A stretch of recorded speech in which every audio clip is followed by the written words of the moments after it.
The UFO Hunters are in Long Beach, California, conducting a flare experiment with Jaylene and Jason Brugman, eyewitnesses to the so-called Phoenix Lights event of March 13, 1997. The official explanation put forward by the Air National Guard is that the lights over Phoenix were flares, LUU-2 flares dropped from A-10 Warthogs.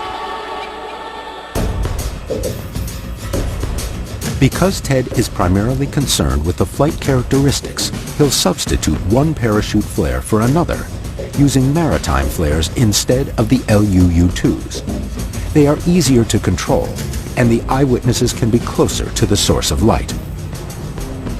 Do you have any special instructions for the witnesses? I want to make sure the witnesses are looking at a few different things, primarily the trajectories of the flares. As they float down, they follow a similar trajectory to what they had seen in Phoenix. Okay guys, we are locked and loaded. Eyes in the sky in 10 seconds. I'll take one. Okay, you ready? There it is. That's the first one.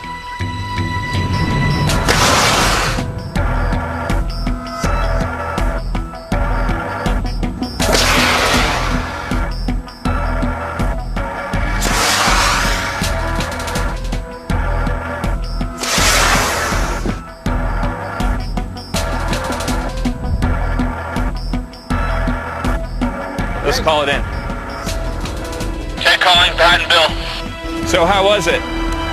What I noticed is, even though the other ones came on at different times, but they all were staying in the line.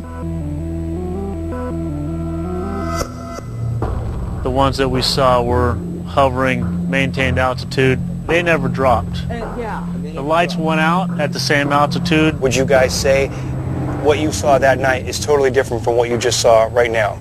Totally different from what these flares showed here tonight. We do know there were many other witnesses, and some of the things they've described just do not seem possibly consistent with flares. The hang times, the blinking on and off, the spread over the distance, the velocities just are not consistent with any kind of flare configuration that I could imagine. So it really leaves me wondering overall whether or not it could have been flares in '97.